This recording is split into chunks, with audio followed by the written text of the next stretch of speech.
What happened to Caleb, by the way? He renounced Marxism. Did he? I don't know. Did he renounce Marxism? I think he's still with CPI. And they're still doing the CPI thing. Which is like marching around and chanting slogans. He's not doing it. He said he's not a Marxist anymore. Did he really?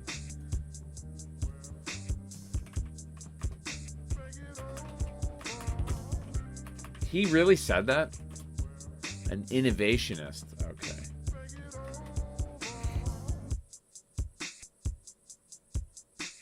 Oh, is this what you're talking about? To the Marxists, long live innovationism. In this book, Caleb Maupin explains while he remains committed to his principles of anti-imperialism and the belief in a rationally organized economy, he no longer identifies as a communist, nor seeks to align with the Marxist movement. Wow. What the fuck? Dude. This is why, like, trying to bang girls in the communist movement is always a bad idea. Right? That's what happened. Bro sold out for nothing. That's what happened. Didn't even get paid. Yeah. What the fuck, man? Wow. You know, though, remember when what's-his-name did that? The kid who was like Caleb's main disciple. What was his name? I bet there's a YouTube video on this, right? Let's see.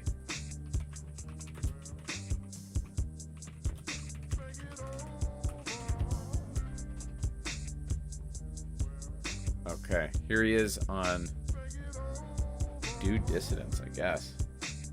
And the reason why I'm excited that your book has kind of caught on is for exactly this reason. It's not just about Kamala Harris. It's about a much deeper analysis of politics and the class forces behind and all those interests. But I did just want to ask you in general about anti-imperialism. Why has anti-imperialism historically been such a core component of class politics? And what is the difference between being anti-war and being anti-imperialist? Well, my understanding is that imperialism refers to a system, capitalism in its monopolistic stage. And it's very interesting because that is the classical Marxist-Leninist understanding, right? Lenin talks about imperialism, the highest stage of capitalism.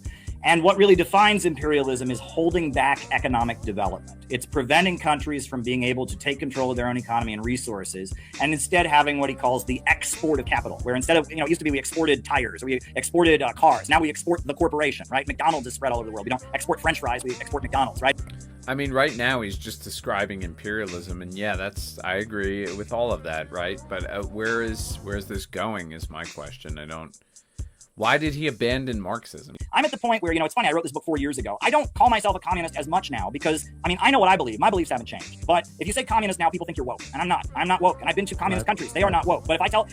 It's like, dude, this is where Caleb has always sort of... You know what I mean? Like, what do you mean? What do you really mean that you're not woke? Like, what do they mean by... I get it, sort of, but not really. Like, in 2017, if you said, I'm not woke, I'd be like, oh, yeah, me neither, I get what you mean. But, like, dude, it's fucking 2025, and you're still marketing yourself as anti-woke. Like, nobody is woke. Nobody thinks that wokeness is, like... To the extent that people even know what that is... people who know what that is, nobody supports it. The only people who talk about that stuff are people who are quote-unquote anti-woke. And the people who are anti-woke are the people who think it's a much bigger problem than it really is. The diversity stuff, the political correctness, the censorship, the blah, blah, blah. It was always exaggerated. It was always, over-embellished and all of that. But to still be talking about this like Caleb, like, well, when I'm a communist in a lot of ways, but when I say communist, people think I'm woke, so I don't want to be a communist anymore. Like, dude, you're a total fucking pussy. What are you talking about? What the f are you talking about? That I don't know. I don't want people to think I'm one of those blue hair. Who gives a shit, dude? People, when you say you're a communist, people don't necessarily think you're a blue-haired liberal. Maybe some people do, but I think when you say you're a communist, people just assume that you have very radical ideas that are impractical and they don't understand what they are. And they're probably not going to... Look, it's not the easiest way to market yourself, no. But I don't know if the first route through getting them to identify with you is saying, like, well, I'm normal, just like you. You know, like, I think it helps to present as normal. And then maybe not having to reinforce the fact that you're normal might make you seem more normal. You know, like if you go like, hello, fellow normal person, I'm normal. Now, I might be a communist, but I'm normal. Just talk about the issues, dude. Talk about the issues and people will understand exactly what you're fucking saying. And whatever label that you carry, if you talk about the issues effectively, people will get it. It's really just that simple. Talk about the things that matter to people and people will get it. Look at Trump. You know, Trump, when you told people that Trump was running in like 2015 or 16, most people thought it'd be totally ridiculous, totally impractical, totally untenable. It's never going to work. What a joke, blah, blah, blah. Trump just talked about, in the aggregate, all of the issues people cared about, and they all stuck, right? And it didn't matter that it was Trump. It didn't matter that he wasn't a neocon or a traditional Republican. He was a complete break from the establishment, Republicans. You know, it didn't matter that he had the birther controversy. It didn't the birther bullshit. It didn't matter the affairs, the tape, all of it. The fact that he's incoherent and he says ridiculous things and he lies all the time. He talks about the fucking issues. That's why people like him. The labeling doesn't matter. The person doesn't matter. I'm not a communist. I'm an innovationist. I'm not an innovationist. I'm a smagoger. Fuck you. Well, Caleb isn't normal, so it's a moot point, but I see what you mean. Yeah, that's true. But you have to... I don't know. That's the problem here. It's like, I said that to Nikki years ago, that the problem with communism is that it's a bunch of weirdos. And people don't like weirdos. Okay, they don't. They like normal fucking people. They don't like weirdos. If I told people I was a communist, they would say, how could you be that? And I could say, well, let me tell you all about it. Nowadays, if I tell people I'm a communist, they go, oh, I know what you... You know, for the record, when you tell people I'm a communist, most people say, I don't give a fuck. You know what I mean? Like, I'd say it's probably 70% of people are like, I don't care. I don't care what you are. Leave me and my family alone, sir. We're trying to have a nice, succulent Chinese meal at the food court, and you're disrupting me, telling me about shit that I don't care about. You're 17, you have purple hair, and you think all Republicans are Nazis, and you're obsessed with the trans thing. That ain't me. That's not what I believe, and it ain't what... So, okay, dude, I don't know if it's that you like weirdos, but you like people who are authentic and they're true to who they are. And so if Caleb was just like, now listen, okay, I believe in communism, but I also like to get smacked on the ass. I like to get spanked, okay? It's just what I like. There's nothing unusual about that. Don't you know that Lyndon Johnson used to do that to children? Don't you know that half the states in the country still allow you to spank children? Nobody does it, but they're still allowed to. In schools, the principals can spank the kids. Look it up. You know, if he was just true to who he was, you would have so much more respect. Just own it, Caleb. Just own it that you have a weird fucking fetish, and people would normally think you're weird. And you know what? They think you're even weirder because you're repressed. You're like repressed, and you have weird repressed thoughts of weird stuff. Just own it.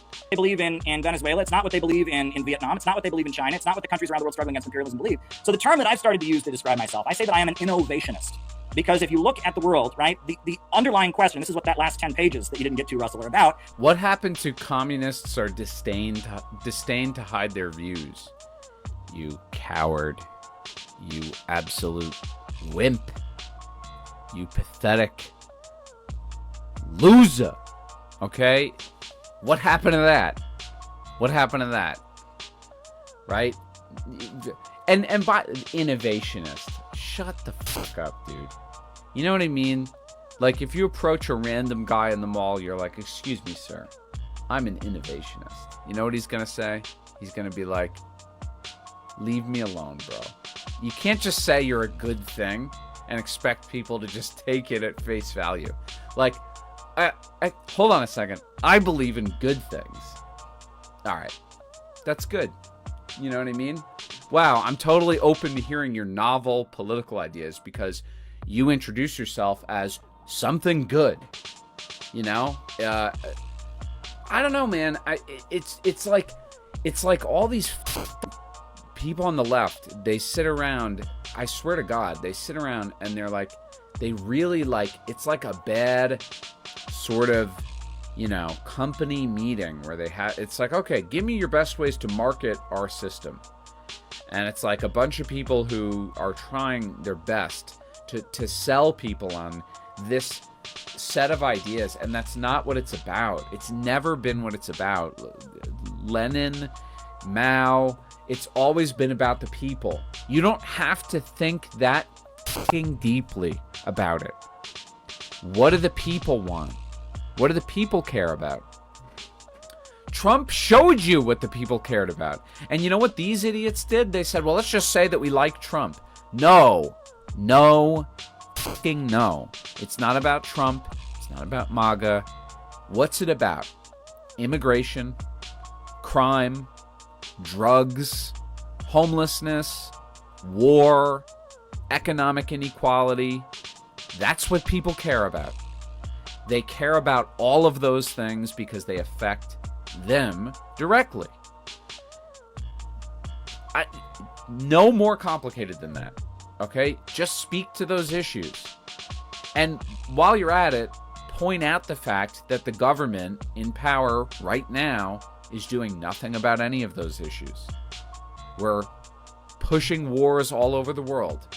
They're doing nothing seriously to combat the drug crisis. In fact, in a lot of places, they're doing things to accelerate the drug crisis and homelessness by cutting aid to people and programs that are supposed to help fucking drug addicts and homeless people and mentally ill people. They're cutting funding and they're letting these people out into the streets with no plan, and then they're walking around and bashing people's heads in. Little dramatized, but I don't know, you know, like this is I would think Marxism 101, right? I don't know. Calling yourself an innovationist is like some vermin supreme zany Reddit kind of thing. It totally is, dude. Bro, these people like Logo write essays worth of psychobabble about what attracts the unwashed masses to MAGA. They don't get it. It was about immigration and jobs. Thank you, dude. Yeah, and you know what? Can we lock Logo up in a basement somewhere and not let him near a phone again? God, that guy is so annoying. Everything is a fucking poem or an essay or some complicated point. Like, shut up. You're not normal either, dude. Be artsy. Don't talk about the masses and the people. You don't understand the masses or the people. You're not normal. You're a fucking nerd. And that's fine. Be a nerd. You know, talk about nerdy shit. Talk about Dungeons and Dragons or whatever it is you fucking think about all day. You know, I don't know. Twitch.tv/non_smoker